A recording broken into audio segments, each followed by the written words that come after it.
যে আনোয়ার ইব্রাহিম যেহেতু এসেছেন, তাহলে আমাদের মালয়েশিয়ার যে কর্মীগুলো যেতে পারেনি তাদের সমস্যা তো সমাধান হবেই ইনশাল্লাহ। বাকি কলিং ভিসা যেটি বন্ধ রয়েছে, অন্যান্য রাষ্ট্রের জন্য কি হবে জানি না, তবে আমাদের বাংলাদেশের জন্য সেটি আবারও খুলে যাবে সেই শ্রম বাজারটি। এটি কিন্তু আমরা প্রত্যাশা খুব জোরে সোরেই করেছিলাম। প্রিয় প্রবাসীগামী তথা প্রবাসী ভাইরা, এবি মোস্তফা আজকে অনেকদিন পরে আপনাদের সামনে আবারও হাজির হলাম আপনাদেরকে কিছু তথ্য শেয়ার করব বলে। আজকে আপনাদের সামনে এমন কিছু তথ্য উপস্থাপন করব যেটি কোনোদিনই উপস্থাপন করিনি। অর্থাৎ আমার মনের কিছু কথা আজকে আপনাদের সামনে শেয়ার করব, এবং সেই কথাগুলো আমি মনে করি যে আপনাদেরও কথা, শুধু আমার কথাই নয়। তো এই কথাগুলো আজকে পর্যন্ত কোনোদিনই বলিনি। আজকে সেই কথাগুলো আপনাদেরকে আমি বলবো, এবং আপনাদের কাছ থেকে আমি কিছু মতামত চাইবো আমার আজকের এই কন্টেন্টের মাধ্যমে।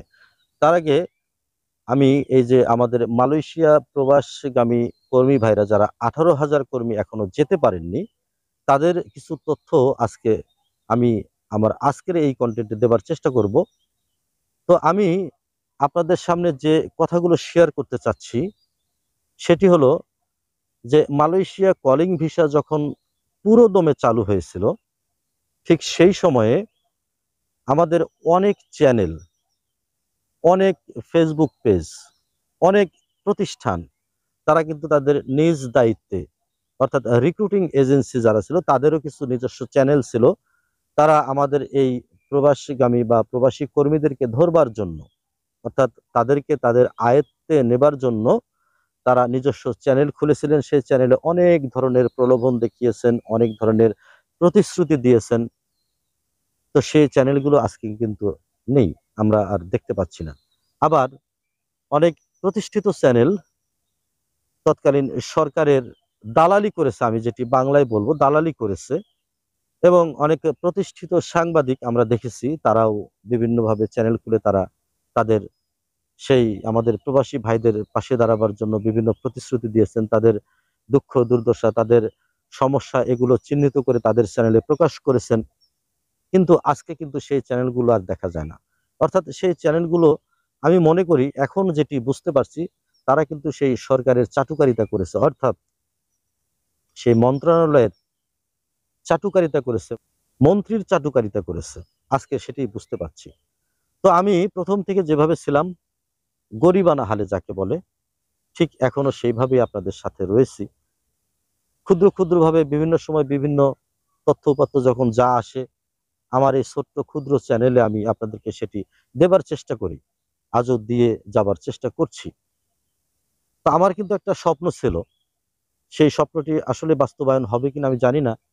আমার ইচ্ছা ছিল আমার চ্যানেলটি যদি অনেক ভালোভাবে গ্রো করে, অর্থাৎ চ্যানেল থেকে মোটামুটি একটা ইনকাম যদি আসে, তাহলে সেই ইনকামের হাত ধরে আমি মালয়েশিয়া বা মধ্যপ্রাচ্যে বিভিন্ন দেশে আমাদের যে প্রবাস আমাদের কর্মী ভাইরা রয়েছেন, তাদের যে দুঃখ দুর্দশা, তাদের যে মানে বর্তমানে চিত্র, এগুলোকে সরেজমিনে তুলে ধরবার জন্য আমার চ্যানেলের মাধ্যমে, অর্থাৎ সেখানে গিয়ে মালয়েশিয়াতে বা সৌদি আরবে অথবা ওমানে, কুয়েতে, দুবাইতে আমাদের কর্মী ভাইরা যেখানে যেভাবেই কষ্টে জীবনযাপন করছেন, সেই কর্মী ভাইদেরকে আমার চ্যানেলে তুলে ধরবার আমার একটা দীর্ঘদিনের বাসনা, সুপ্ত বাসনা যাকে বলে, সেটি ছিল।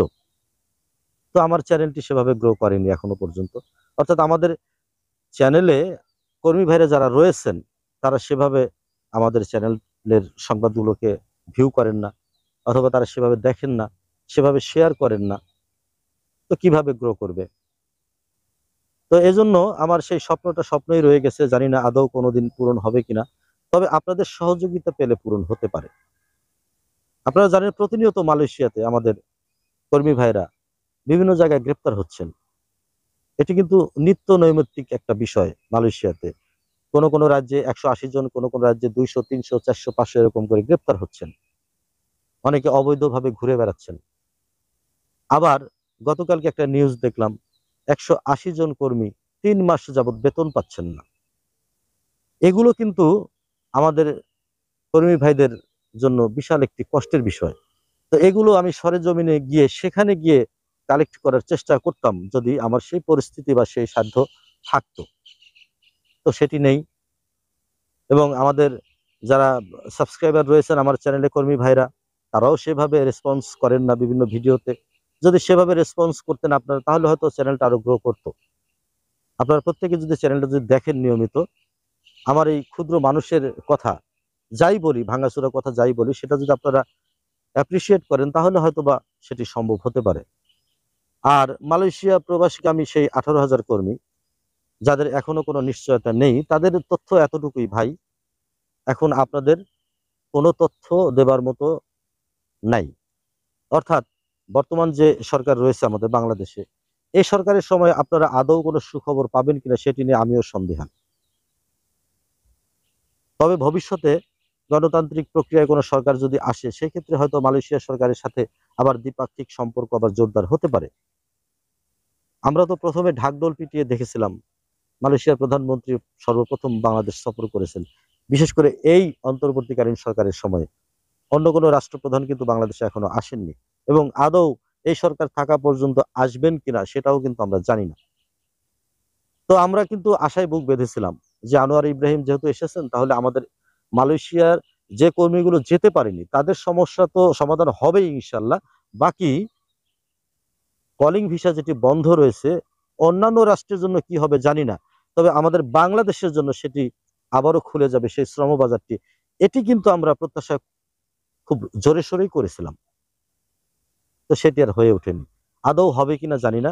আমাদের কর্মী ভাইরা প্রতিনিয়ত আমার চ্যানেলে বিভিন্নভাবে কমেন্ট করে থাকেন, ভাই 18,000 কর্মীর খবরটা আপনি দেন, অন্য সব খবর বাদ দেন, আমাদের সেই 18,000 কর্মীর খবরটা আপনি দেন, আমরা এটাই জানতে চাচ্ছি। তো ভাই খবর তো আর তৈরি করতে পারি না, খবর যদি না থাকে, খবর যদি না আসে, তাহলে আপনাদের কোত্থেকে দেবো? তো আমি আমার এই ভিডিওর মাধ্যমে আমার সেই স্বপ্নটাকেই কিন্তু আপনাদের সামনে মূলত উপস্থাপন করবার চেষ্টা করেছি। আশা করি আমাদের প্রত্যেকটা কর্মী ভাই, যারা যে যেখান থেকে এই ভিডিওটা অন্তত দেখছেন, তারা অন্তত আমার এই ভিডিওতে লাইক করবেন, কমেন্ট করবেন, পাশাপাশি শেয়ার করবার চেষ্টা করবেন, এবং কমেন্ট করে জানাবেন কে কোত্থেকে দেখছেন। এটি কিন্তু আপনাদের কাছে আমার অনুরোধ রইল। এবং আপনারা যদি চ্যানেলটাকে গ্রো করতে সহযোগিতা করেন, তাহলে আমি আশা করি আমার ক্ষুদ্র এই পর্যায় থেকে আমি আপনাদেরকে কিছুটা হলেও সহযোগিতা করার চেষ্টা করব।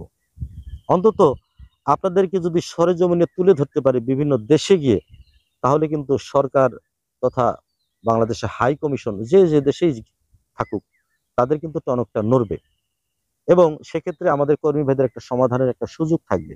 তো সবাই ভালো থাকবেন, সুস্থ থাকবেন। এই রমজান মাসে প্রত্যেককে রমজানের শুভেচ্ছা জানিয়ে আজকের এই কন্টেন্টটি শেষ করছি। আবারও অনুরোধ করছি, আপনারা কমেন্ট করবেন, লাইক করবেন, শেয়ার করবেন, এবং ভিডিওটা দেখবেন, তবেই কিন্তু চ্যানেলটা গ্রো করার একটা সম্ভাবনা থাকে। সবাইকে শুভেচ্ছা জানিয়ে শেষ করছি। আল্লাহ হাফেজ।